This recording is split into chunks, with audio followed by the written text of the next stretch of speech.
Señoras y señores, buenas noches. Bienvenidos todos a la hora 22.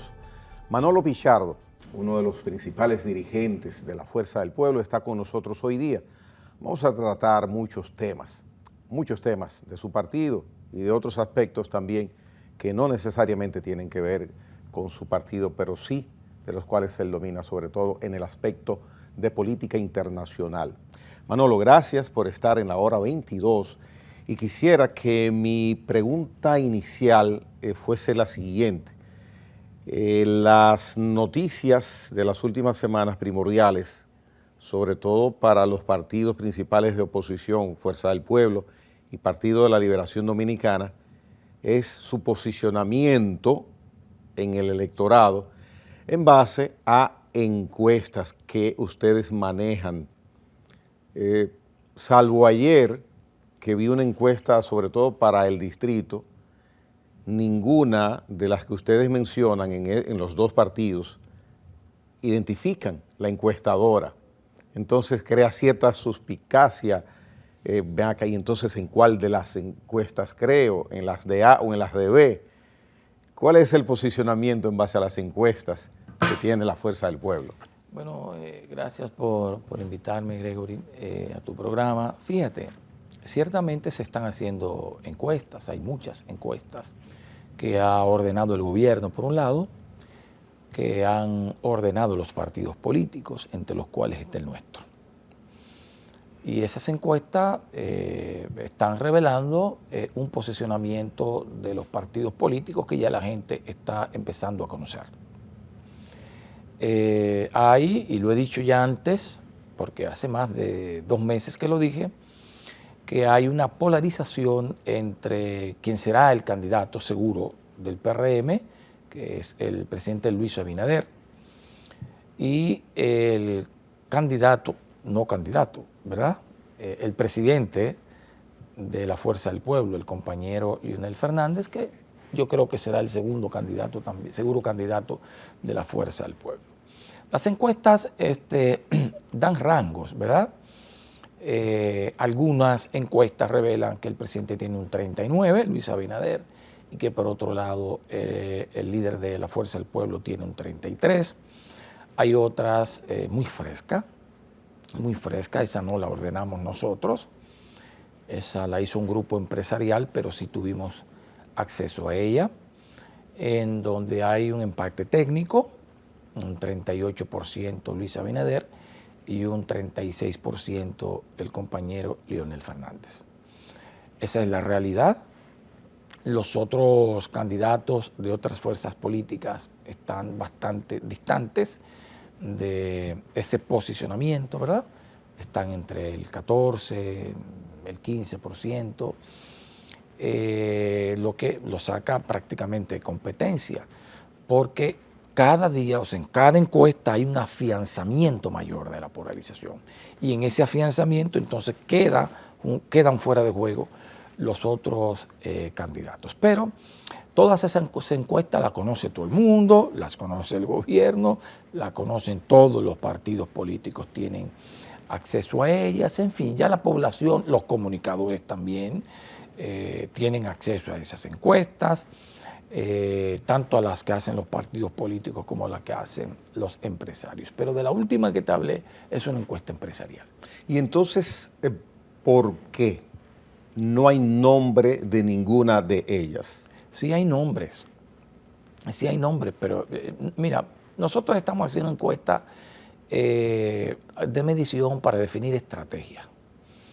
Nosotros no queremos dar, diríamos, números al público, ni queremos dar nombres de firmas encuestadoras por ahora. Nosotros vamos a esperar. ¿Eso es un requerimiento de las firmas o una decisión de ustedes? Una decisión propia. Nosotros estamos trabajando lo nuestro. Por ejemplo, nosotros tenemos encuestas cuantitativas, ¿verdad?, que buscan cosas específicas, no necesariamente la preferencia en el electorado. Por ejemplo, nosotros buscamos qué es lo que más le preocupa, por ejemplo, a la población.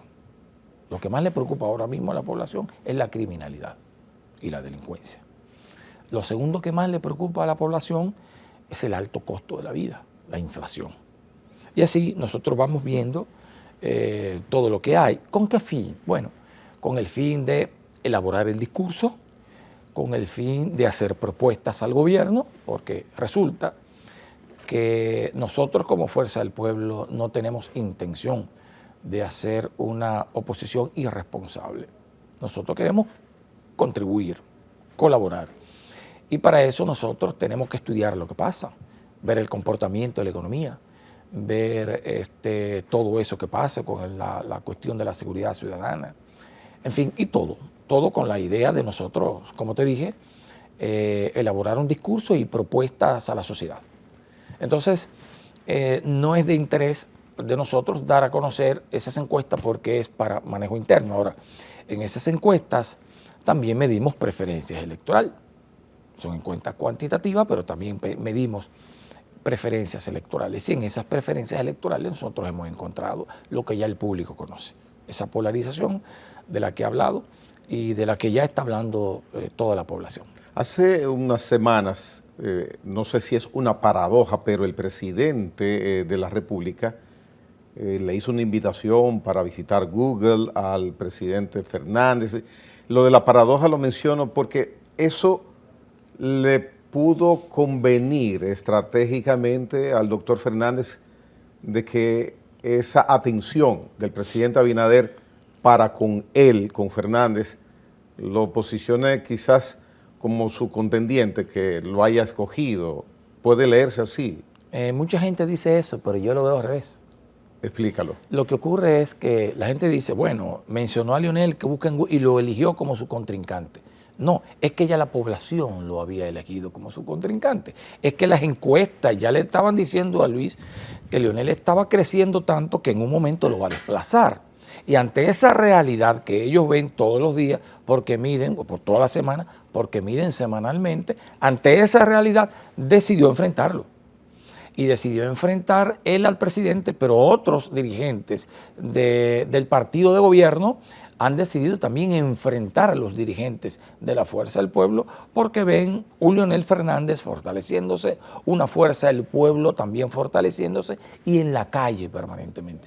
Es evidente que la Fuerza del Pueblo está en la calle, evidentemente. Nosotros depositamos en noviembre un padrón de 655,000 miembros, pero nosotros estamos sobre el millón de diciembre ahora. Sobre el millón. Ya, y vamos a depositar ya en su stock de firmas y ya, en la plataforma, ya tienen más de 1 millón. Más de 1 millón. Y entonces esas firmas nosotros vamos a hacer entrega de esa segunda etapa, ¿verdad?, que hemos diseñado de inscripción de militantes a la Junta Central Electoral el día 30, que es el día de nacimiento del profesor Juan Bosch. O sea, un acto simbólico, ¿verdad?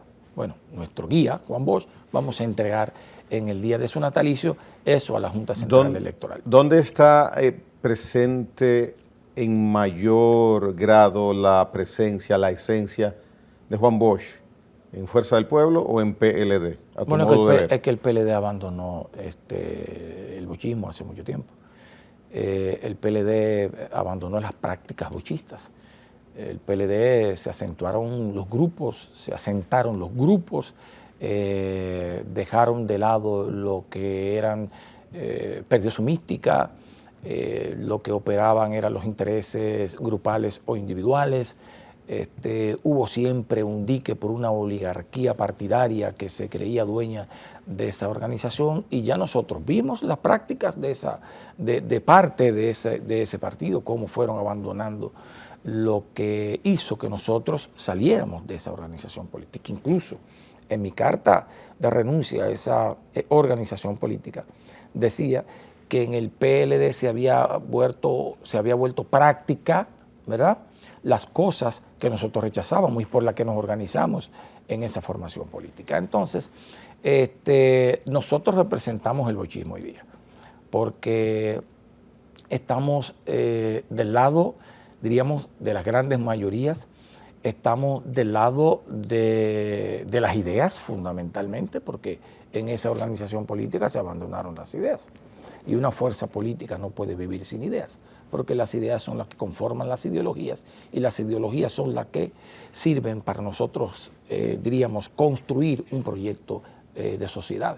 Entonces, por esa razón, nosotros nos fuimos con las ideas de Bosch y por eso Bosch está en el corazón de la Fuerza del Pueblo. Eres una persona muy estudiosa de los movimientos que ocurren en las organizaciones políticas, en la política sociológicamente. ¿A qué achacas tú o a qué tú le das la certeza de por qué, si se está en el poder, alejarse de una imagen tan potable para ustedes en su momento, para la sociedad, inclusive latinoamericana, como la del profesor Juan Bosch, tomándote la palabra? Ese fenómeno, ¿por qué se produce? La naturaleza humana. ¿Y cómo se explica? Lo que ocurre es que tú creas organismos disciplinados y todo, pero en la naturaleza humana hay ambiciones desmedidas, está el personalismo, está el deseo diríamos, de recurrir a la trampa para lograr cosas, de tomar atajos, de no sacrificarse, y entonces eso empezó a imponerse en esa formación política, y de hecho los fraudes, ese fraude del 6 de octubre ya se había convertido en hábito en esa organización, ya era hábito. ¿Y en qué circunstancias? En las contiendas internas. En las contiendas internas ya era habitual hacer fraude, ¿verdad? Incluso había confrontaciones por ese tipo de cosas. Ya el PLD se estaba desnaturalizando porque se impuso el criterio del grupo. Un grupo asaltó el partido e impuso sus reglas. Y sus reglas obviamente son fuera del bochismo, porque el bochismo es la institucionalidad. Entonces a partir de ahí empezó un proceso de degeneración. Sin embargo, Charlie Mariotti acaba de decir, secretario general del PLD, que Leonel Fernández dividió esa organización política. Charlie Mariotti no conoce al PLD. Pero senador en par de Charlie Mariotti no conoce, porque Charlie Mariotti no se formó en el PLD. Charlie Mariotti viene al PLD porque le negaron o perdió una senaduría de Ramón Alburquerque, todo el mundo lo sabe. Y como perdía de Ramón Alburquerque y volvía y perdía, entonces él dijo que si le daban la senaduría aquí, él venía para acá, o sea, en el caso cuando era el PLD, y bueno, y se la dieron y ganó. Pero no tiene formación bochista, no tiene esas raíces, no puedo hablar con propiedad. Yo puedo hablar con propiedad, con autoridad de lo que fue la construcción de esa formación política. ¿Yo lo puedo hacer o no lo puedo hacer? Sí, porque lo que él dice, yendo a lo que tú refieres de él, de que Leonel Fernández dividió ese partido, no, lo dividió Danilo Medina. Porque yo no sé si tú recuerdas aquella reunión donde se acordaron 16 puntos que lo violaron, ¿verdad? Lo violaron ellos. Sí. Y luego de violar los puntos, entonces vamos a una contienda interna y hace un fraude. Un fraude que quiso repetir en las municipales. Y no se le dio. Por eso están fuera del poder. Pero ellos estaban tan seguros que iban a ganar, como fueron exitosos en el fraude interno, ¿verdad? Pensaron que iban a ganar todas. Yo recuerdo a Danilo Medina hablando de tantas, ¿cómo se llama? Alcaldías que iban a barrer, que todo, y toda la senaduría. Bueno, porque tenían el fraude montado. Pero como se le cayó, entonces hubo que montar luego las elecciones municipales con transparencia. Y luego entonces no pudieron retener el poder, porque la idea de retener el poder era mediante el fraude electoral del 6 de octubre y el que intentaron imponer en las elecciones municipales. Entonces, él fue quien dividió, porque tú haces un fraude contra el líder del partido, que para ese momento tenía como un 67% en la preferencia interna. Tú te creas todo esto, ¿verdad? Impones el Estado, lo sacas de juego y entonces tú eres que llevas el partido a la derrota. Bien. Ahora, pero termino diciéndote, ¿pero por qué él lo saca ahora? ¿Sabes por qué él lo saca? Porque tiene los números. Y entonces, en vez de el blanco de ataque ser el gobierno, el blanco de ataque ahora es Leonel Fernández y la Fuerza del Pueblo, porque están viendo con mucha preocupación y mucha mortificación y le está causando mucho estrés que todos los días la base de esa organización política viene a la Fuerza del Pueblo porque sabe que es con la Fuerza del Pueblo que van a retornar al poder. A propósito de lo que mencionas, hay también una característica, vuelvo a las coincidencias y vuelvo al símil del primer escenario que te planteaba con referencia a las encuestas que son usadas tanto por el PLD como por Fuerza del Pueblo. Entonces, característica de esos dos partidos, Fuerza del Pueblo, PLD en estos momentos, las juramentaciones. Ustedes, tú te ríes, yo también, están juramentando muchísimas personas. Acabas de decir, y bueno, ya ustedes anunciaron hace más de un año la sangría que venía produciéndose, la hemorragia, lo dijo el doctor Fernández, de PLDistas hacia Fuerza del Pueblo. Muchos. Pero también PLD está ahora juramentando muchos.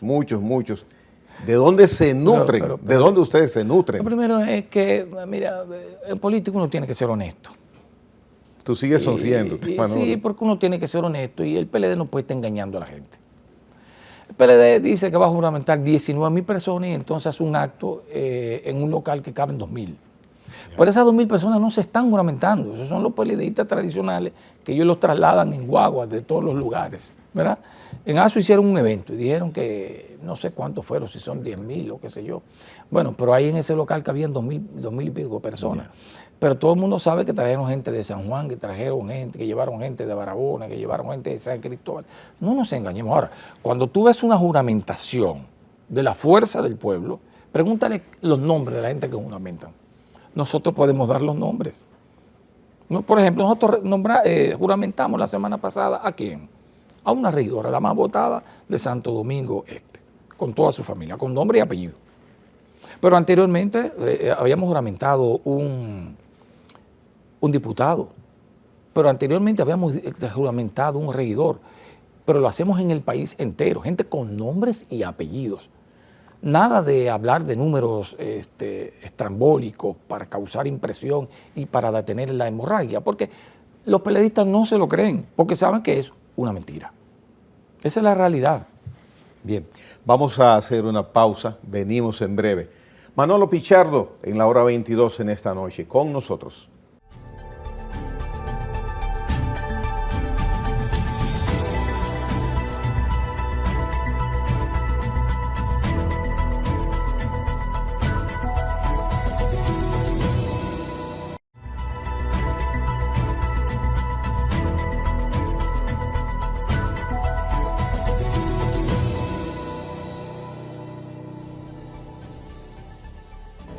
Los amantes del béisbol conocen que los narradores, los analistas en el desarrollo del partido del béisbol, en algunas circunstancias, que el pitcher tiene muchos innings y al inicio tuvo problemas, pero luego toma fuerza, sexto, séptimo episodio, entonces el narrador dice, se autorrelevó, algo así me parece que es.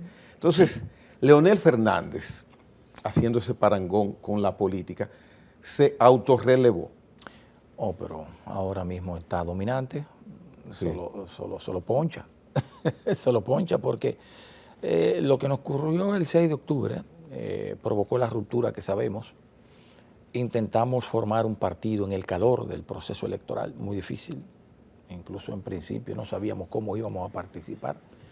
Y gracias a la generosidad y diríamos, a la comprensión del momento histórico del PTD, nos facilitaron esa plataforma para convertirla en lo que es la Fuerza del Pueblo hoy día. Y en medio de esa situación tan difícil no nos querían reconocer el partido no tenía, diríamos, los espacios suficientes para inscribir candidaturas. Hubimos de inscribir senadores, diputados, regidores, alcaldes, por un montón de partidos. Por eso el voto leonelista se dispersó. Se fueron a partidos aliados, muchos se fueron incluso hasta el PRM, porque fuimos aliados en algunos casos con el PRM, con senadurías. Entonces ese voto se dispersó. Salimos del proceso, bueno, evidentemente que tenía que ponerse de manifiesto el liderazgo de Leonel Fernández, o sea, es uno de los líderes más acabados de este siglo. Y entonces tenía que imponer su calidad de liderazgo. Y entonces ha ido autorrelevándose al punto de que después de aquella situación desagradable que vivimos en esa organización política, hoy en día es el líder de la oposición, dicho por todas las encuestas, y hoy en día, como dijimos y repetimos, está marcando ya como preferido en el proceso electoral para disputarse esa candidatura con el presidente de la República, Luis Abinader. En el Partido de la Liberación Dominicana, si tú tomas simbólicamente a Danilo Medina y lo sacas, lo excluyes del partido, lo erradicas del partido, el PLD continúa su trayectoria, su camino. En el Partido Revolucionario Moderno, tú tomas a Luis Abinader, lo sacas, no existe Luis Abinader, nunca más en ese partido, haces lo mismo con Hipólito Mejía, ya no vuelve nunca más al Partido Revolucionario Moderno. El PRM continúa su camino, su trayectoria. Si se hace lo mismo en Fuerza del Pueblo con Leonel Fernández, ¿qué sucede? Nosotros estamos construyendo una fuerza política de futuro. Yo creo que nosotros somos el partido más ajustado a los cambios sociales que se han producido. El viejo partido es un partido con un esquema de los partidos tradicionales propios de la época de la Revolución Industrial. Los partidos que se formaron en esa época, igualito, eso no ha evolucionado. Igual que los demás partidos. Nosotros somos un partido tan moderno que es el único partido en el mundo que se formó virtualmente. Sí, virtualmente. Sí. Recuerdo ustedes utilizaron esa herramienta, producto de la pandemia, por supuesto. Sí, pero otros pudieron haberlo hecho y no lo hicieron. Nosotros nos formamos virtualmente. Nuestro congreso fue virtual. Todas las mesas temáticas, las 17 mesas temáticas que se crearon, ¿verdad? Todas se reunieron de manera virtual. Por ejemplo, a mí me tocó coordinar la mesa temática de política internacional y efecto de los mercados. Esa era una gran mesa en la que participaron dominicanos, extranjeros, interesados en ese fenómeno. Increíble. Participaron italianos, participaron españoles, de toda parte, que querían ver un proceso tan interesante como la formación de un partido político vía telemática. Entonces, eso fue una experiencia que le enseñó a la sociedad que este es un partido moderno, que este es un partido que se ha ido ajustando a los cambios que va experimentando la sociedad. Y yo sé que es así porque en el viejo partido muchos de esos dirigentes ya no estaban entendiendo los cambios que se estaban produciendo en la sociedad. Ya no lo estaban entendiendo. Y la sociedad lo había desbordado a esa dirigencia, que no al partido. Lo aclaro, que no al partido, porque en esa formación política hay mucha gente que se actualiza, pero la dirigencia, esa dirigencia con 40 años, ¿verdad?, de ejercicio, esa oligarquía de hierro partidaria, estaba ya fosilizándose, sin entender los fenómenos actuales. Entonces yo te digo, ¿cómo un partido puede dirigir a una sociedad que le rebasó? No era posible. No era posible. Entonces yo tengo mis dudas de si ese partido pueda sobrevivir a los cambios que se están produciendo en la sociedad. Y ahora, la fuerza del pueblo sí va a sobrevivir, porque la fuerza del pueblo es una fuerza, independientemente del tema biológico, que lo tengo que poner claro, porque no se trata de edad, se trata de actualización, se trata de estar al día en los cambios que se producen en la humanidad y en la sociedad global. La preponderancia del doctor Fernández tiene un grado muy alto en Fuerza del Pueblo. Por eso mi pregunta. Pero está Leonel Fernández, pero está un liderazgo amplísimo de la Fuerza del Pueblo, tú lo conoces. Hay un montón de líderes con capacidad de ser presidente de la República y con asumir el liderazgo del partido en caso de que faltase el compañero Leonel Fernández. Ahora bien, el compañero Leonel Fernández es la piedra angular de este partido, ¿verdad? Es la pieza fundamental, es el articulador central, ¿no?, de este partido. Y por eso es fundamental la preservación de él como líder e incluso como candidato a la presidencia. Porque estamos en un proceso de formación, ¿verdad? Entonces él es la especie como de fuerza centrífuga, ¿no?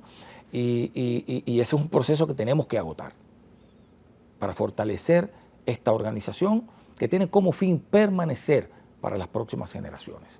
Y en cuanto a las alianzas con otras organizaciones políticas, ¿cuál es el interés o el trabajo que se está haciendo, el objetivo en ese aspecto? El PLD se caracterizó con el presidente Fernández siendo presidente de la República por tener el bloque progresista. Así es.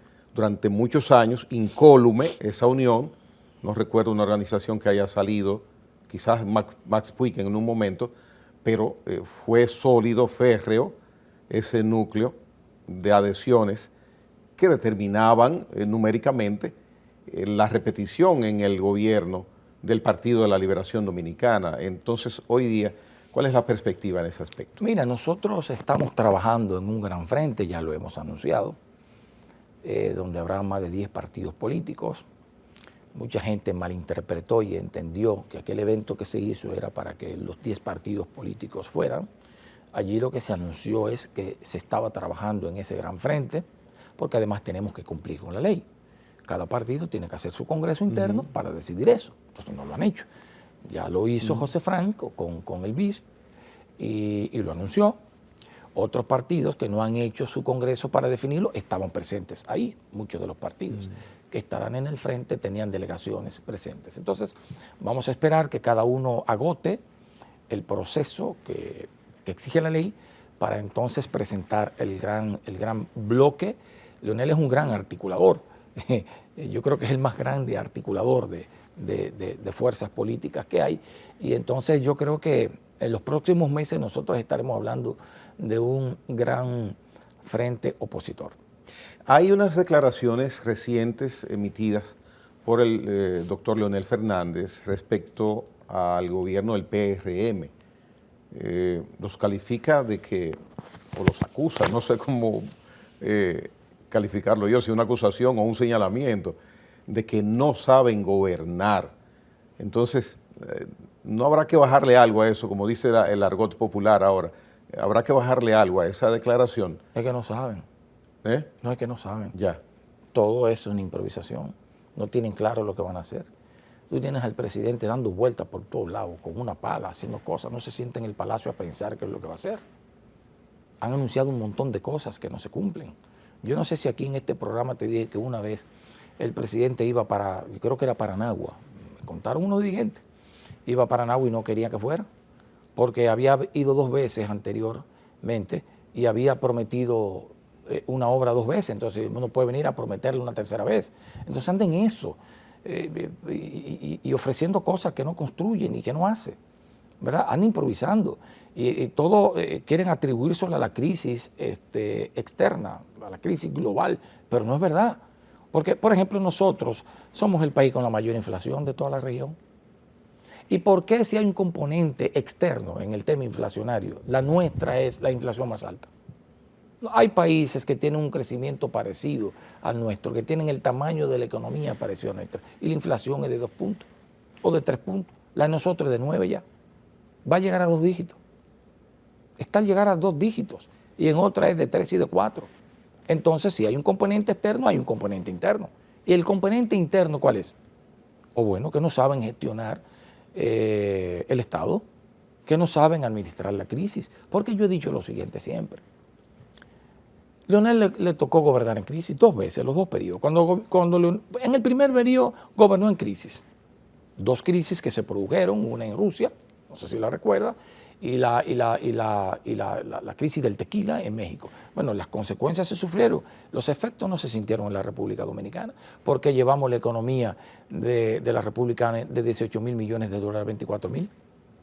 Pero luego, cuando retorna al poder en 2004, se encuentra la crisis que dejó Hipólito Mejía, una inflación galopante del 60%, una prima del dólar que llegó a un cambio, a un tipo de cambio de 60 por 1 prácticamente.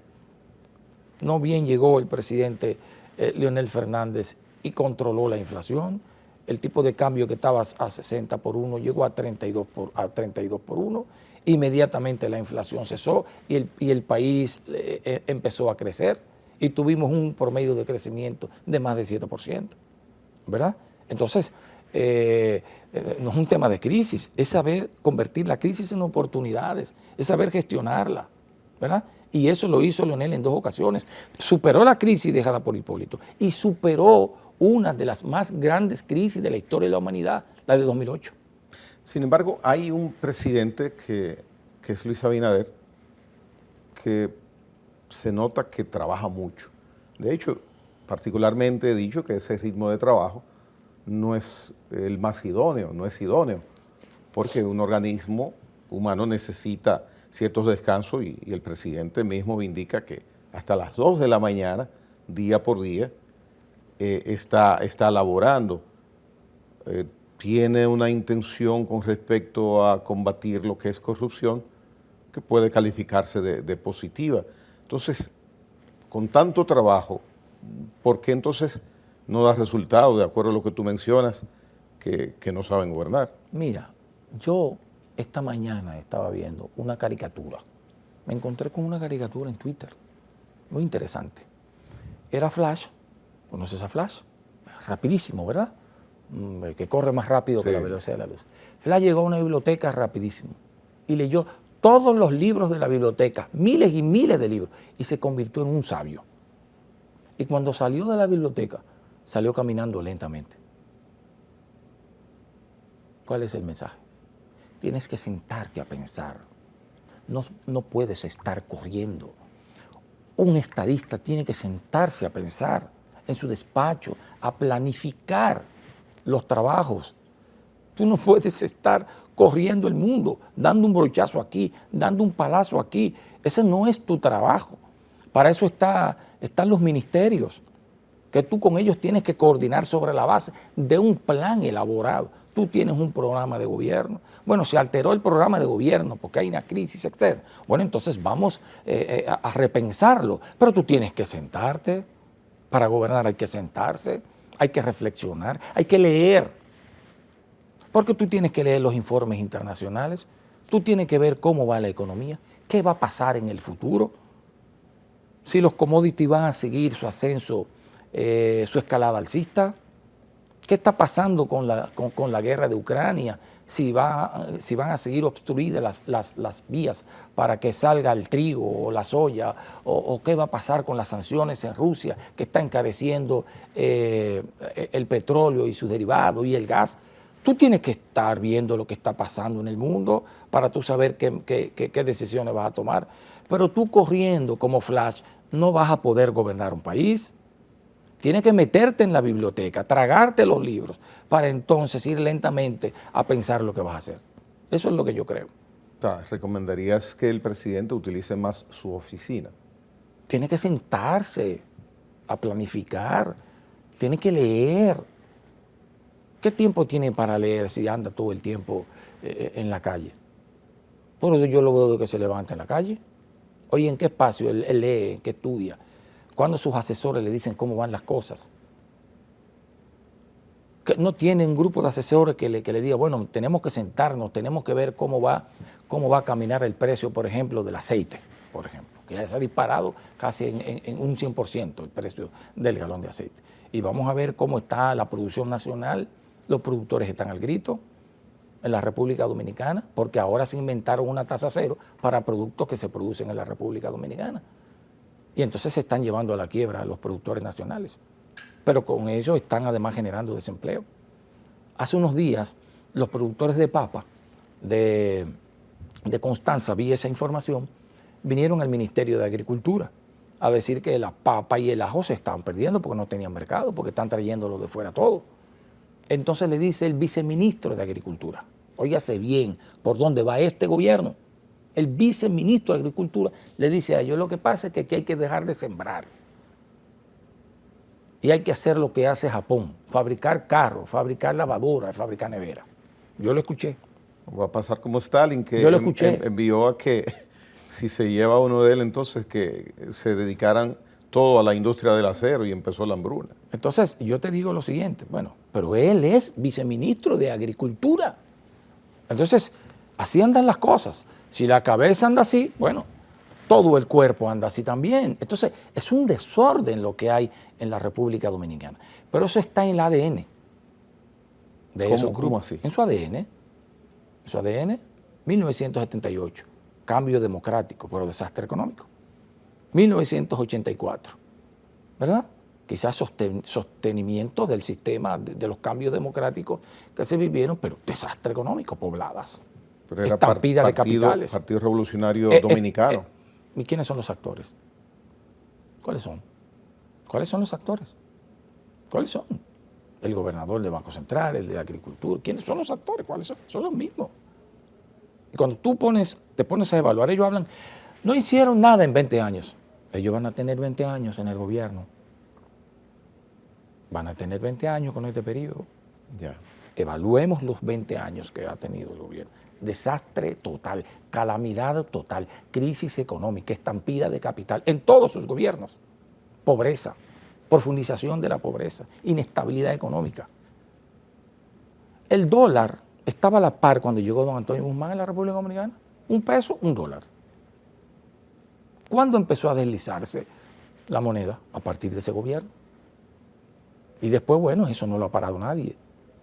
Pero no han podido controlar la macroeconomía. Ninguno de los gobiernos ha podido controlar la macroeconomía. Entonces este gobierno, obviamente en medio de esta crisis, que es cierto que la hay,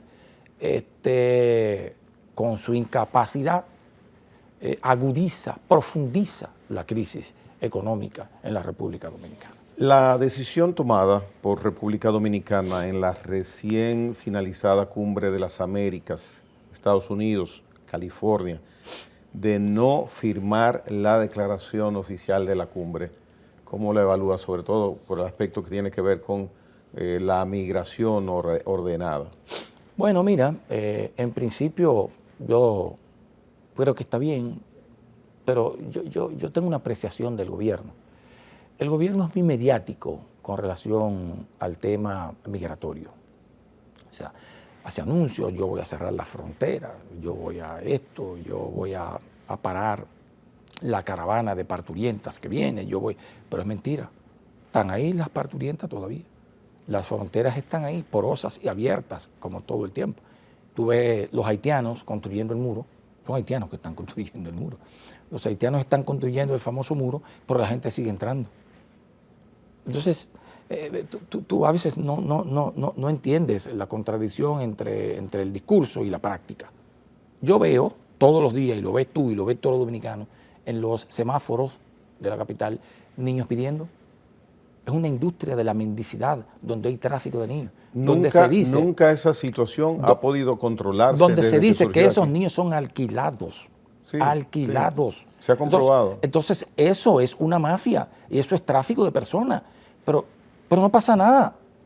O sea, el gobierno anuncia, dice, hace una rueda de prensa, convoca a los partidos políticos, al sector empresarial, para buscar una salida a la crisis haitiana. Pero todo eso es mediático. En la práctica, todo sigue igual o peor. Igual o peor. Las parturientas, que en algunas clínicas son el 60% haitianas, en otros casos son el 70% en la frontera. Pero aquí en la capital, en Santo Domingo, son hasta el 40%. Y en Santiago de los Caballeros. Él dijo que lo iba a parar. No ha parado nada. Pero es que eso... No ha parado nada. Esos compromisos de parar situaciones como esa, que tú te quejas, cada 4 años hacia atrás los hemos escuchado, esos compromisos, y nunca se ha controlado esa situación. Eso desde que surgió está permanente, nadie ha podido. No, pero esta vez está desbordado. Yo oí al director de migración, le hicieron una pregunta sobre un lugar que es como una especie de, ¿cómo se llama?, de gueto haitiano. Frusia, no sé.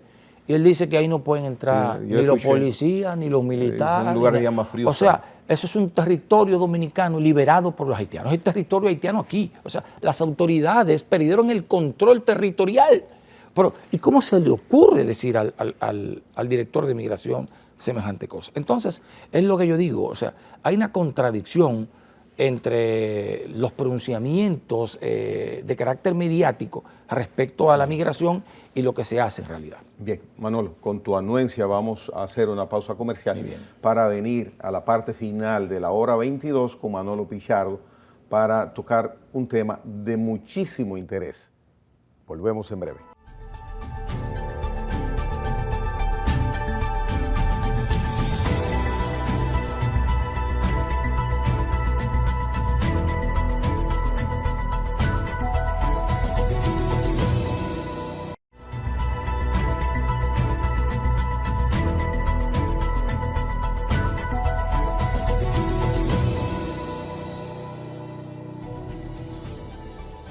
Bien, señores, el próximo domingo son las elecciones generales, la segunda vuelta en Colombia.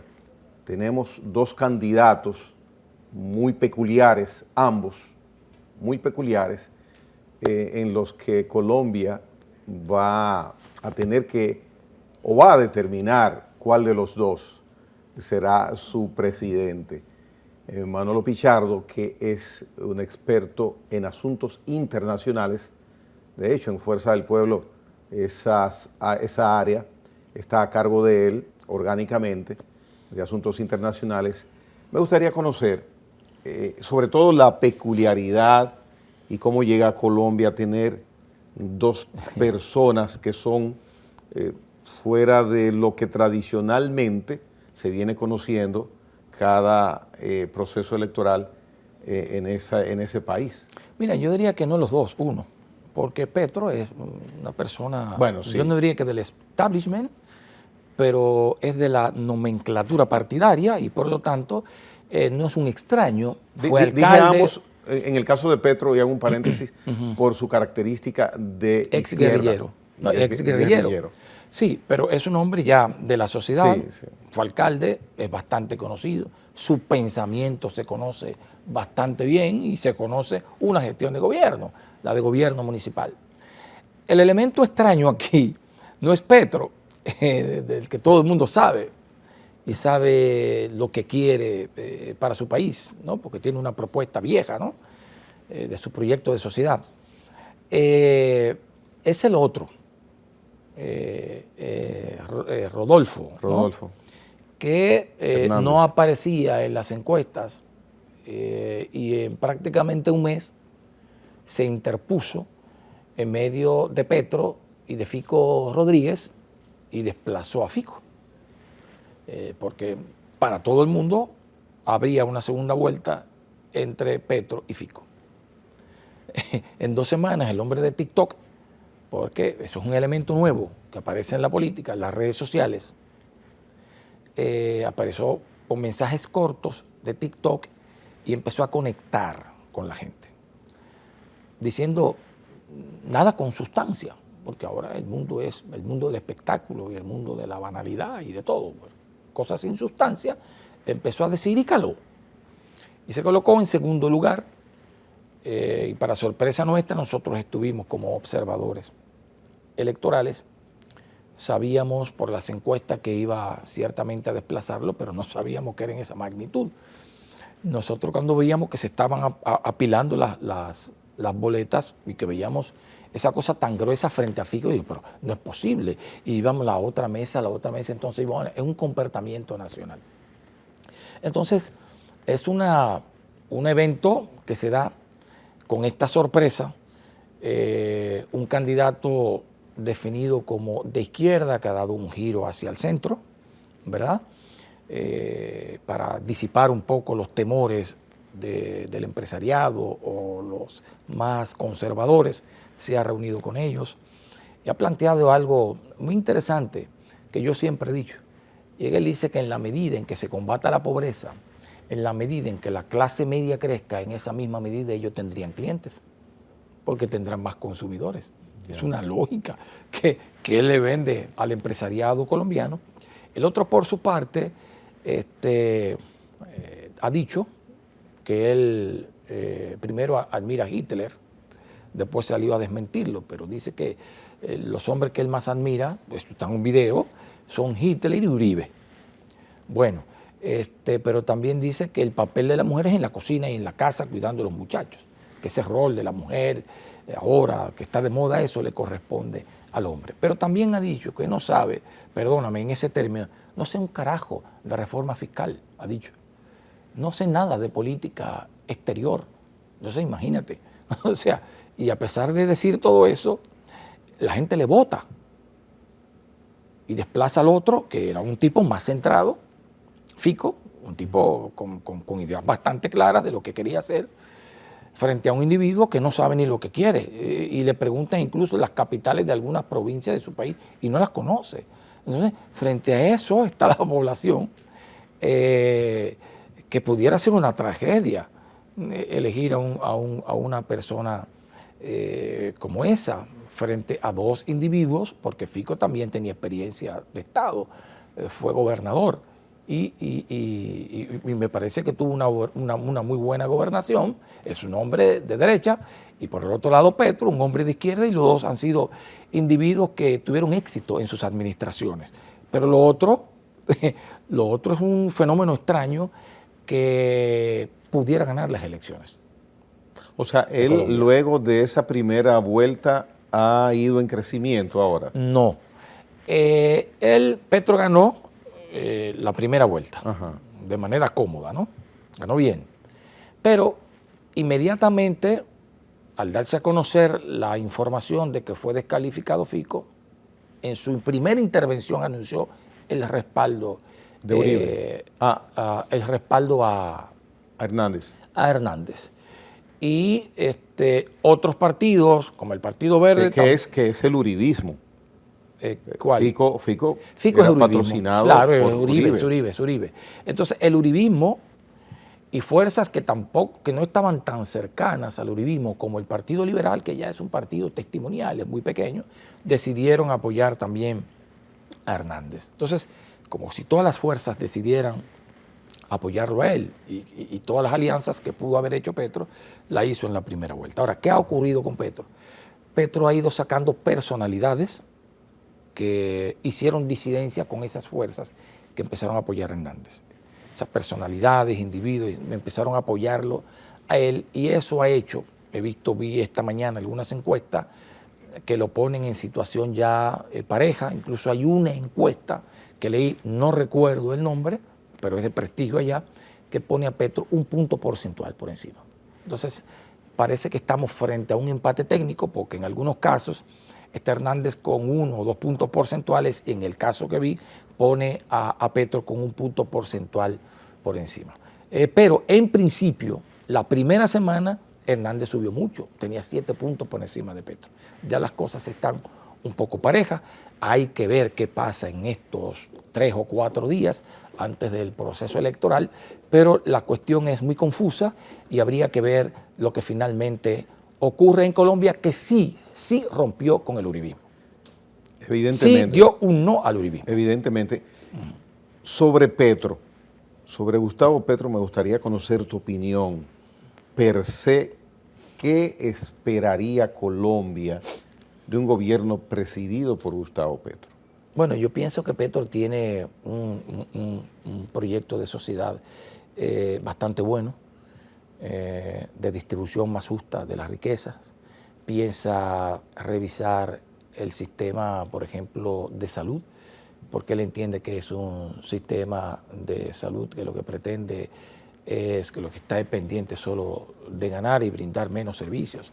Está pretendiendo una reforma fiscal progresiva, en el sentido de que los ricos paguen más que los pobres, para que haya más oportunidad de brindar salud, educación, y haciéndole entender a los que más tienen que en la medida en que los otros tienen, ellos hacen mejores negocios. Entonces está planteando más o menos una serie de propuestas que buscan la reconciliación de la sociedad.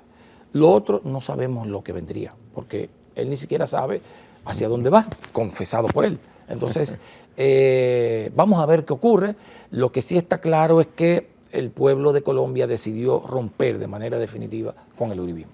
El señor tiene una campaña ahora para la segunda vuelta de vota por el viejito, y le ha gustado mucho a la gente. Sí, porque él la gente no le gusta que le hablen de nada, diríamos, en la que tenga que pensar.